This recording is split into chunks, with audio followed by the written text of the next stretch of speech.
Bonjour, dans ce tutoriel, je vais vous montrer comment arranger ce visage-là. Mais avant de commencer, je vais vous donner un petit conseil pour bien voir la vidéo en haute définition. Vous allez en bas de l'écran vidéo là sur YouTube et vous verrez, il y a une petite roue dentée. Vous cliquez dessus, ça va vous ouvrir paramètres et vous cliquez sur 1080. Comme ça, vous pouvez mettre la vidéo en plein écran et vous pourrez la voir parfaitement bien. Bon voilà, alors donc on va arranger ce visage. Là vous voyez qu'il est bien abîmé, on voit les pores, elle a des boutons. Mais on va l'arranger, l'adoucir le visage d'une manière un peu inhabituelle. Parce que là on va utiliser un filtre Passeau. Alors avant de commencer, on va avec l'outil, on va venir ici sur la barre des outils là, et on va prendre l'outil correcteur localisé. Et très rapidement, on va lui enlever le plus gros, sans chercher, vraiment le plus gros. Vous voyez, ça se fait assez facilement. Voilà, si on revient en arrière si ça marche pas. Voilà, cherchez pas trop à en faire.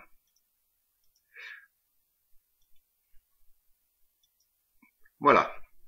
Une fois qu'on a enlevé les boutons, voilà ce que ça donne. Alors moi je l'ai déjà dupliqué, mais vous en tenez pas compte. C'est pour faire la différence. Donc vous prenez votre image là, vous amenez votre curseur dessus, ça fait une petite main, vous faites un clic gauche et vous allez la dupliquer en l'amenant en bas là, à gauche de la poubelle, et vous lâchez. Le calque arrière-plan copie est devenu arrière-plan copie 2. Ou alors pour le dupliquer, vous pouvez appuyer sur la touche CTRL et la touche J du clavier. Voilà, donc une fois qu'on a fait ça, on va venir sur normal, là, en haut des calques, on va cliquer et on va mettre en mode incrustation. Voilà, si vous préférez, avec le passe-haut, on met d'abord le passe-haut et on met incrustation après. Mais là, on va travailler à l'envers. Alors maintenant, on va inverser ces valeurs. Et inverser ces valeurs, c'est la mettre en négatif. Alors pour la mettre en négatif, on vient en haut, là, sur la barre des tâches, là, et on vient sur Image, Réglages, et on clique sur Négatif. Et voilà, vous voyez, voilà ce que ça donne. Ça donne quelque chose de bizarre et de pas beau du tout. Alors, comme on travaille à l'envers, on va maintenant appliquer le filtre Passeau. Donc, pour mettre le filtre Passeau, on vient sur Filtre, on clique, on descend sur Divers, et en sous-dossier, on clique sur Passeau. Et là, vous voyez déjà comme le visage est beau. Alors, logiquement, avec le filtre Passeau, quand on veut rehausser une netteté, on travaille sur les noirs et sur les gris. Donc, il faut le monter. Donc, sur ma réglette, là, si je le monte, regardez l'effet que ça va avoir. Donc, ça donne des trucs bizarres. Alors, à l'inverse, ben là, on va le descendre. Donc, voilà. Alors, on cherche la valeur qui nous convient. Alors, si on le descend trop, bien sûr, eh bien, on revient au visage pratiquement normal. On va le monter un tout petit peu. Voilà, on va le laisser à 2, 3. Et là, on clique sur OK. On s'aperçoit bien que le visage a bien été lissé, mais on aperçoit toujours ses pores. Vous voyez, on aperçoit toujours un peu son duvet. Ça fait plus naturel. On va faire un deuxième lissage. Et pour ça, on va aller sur Filtre, Flou gaussien. Et vous voyez, ça fait ressortir encore un peu plus les pores. Alors, si je le monte, vous voyez, ça fait tout ressortir. Or que le flou gaussien, normalement, quand vous faites une colorisation, on met un peu de flou gaussien pour opacifier un peu les bords. Donc, on le monte. Or que là, ça n'opacifie pas, il faut le descendre pour obtenir l'effet inverse. Donc, vous voyez, en le descendant, voilà, je vais le laisser à 0,4 et je clique sur OK. Comme je vous le disais tout à l'heure, on voit toujours un peu ses pores, son duvet, le visage reste un peu naturel. Mais comme on a utilisé plusieurs filtres, le filtre Passeau et le flou gaussien, ça a flouté les yeux, la bouche, les sourcils un petit peu. Donc on va les remettre nets. Alors pour les mettre nets, on va venir en bas là, de la palette des calques, sur le petit rectangle à droite de FX avec le petit rond et on va cliquer. On va mettre un masque de fusion. Donc le masque de fusion est lié au filtre passe-haut par le petit chaînon là. Donc on clique dessus pour s'assurer qu'il soit bien actif.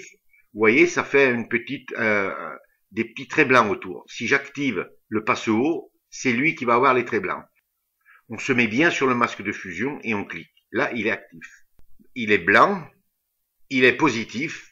Nous, on va prendre l'outil pinceau là sur la barre des outils et on va mettre la couleur noire de premier plan.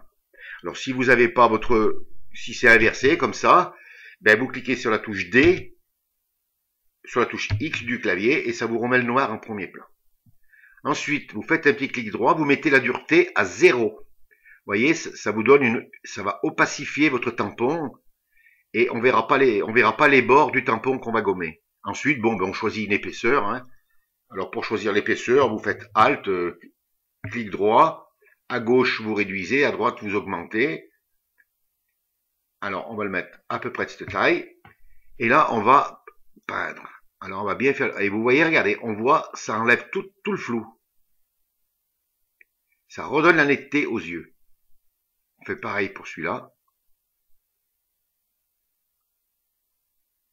On fait idem pour la bouche. Voilà, parce que dans une photo, ce qui la rend belle, la photo, c'est quand les yeux et la bouche sont nets. Voilà. On va donner un petit coup à la boucle d'oreille, du moins. Et voilà, on peut donner un petit coup, si on veut, aux cheveux, hein, bien que là, ils sont pas trop touchés. Hein.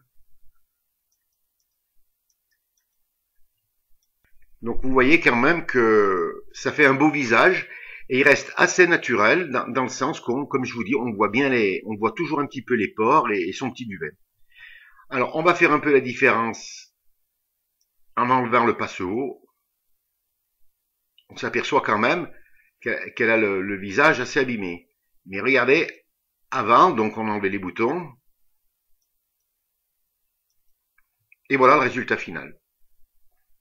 Vous voyez l'intérêt de travailler avec le filtre passe-haut, c'est une méthode inhabituelle, parce qu'en général le filtre passe-haut c'est pour redonner de la netteté, tandis que là on s'en est servi pour adoucir son visage. Voilà, j'espère que j'ai pas été trop vite, que vous avez compris. Pour le faire, allez doucement, prenez bien votre temps et vous obtiendrez de très beaux résultats.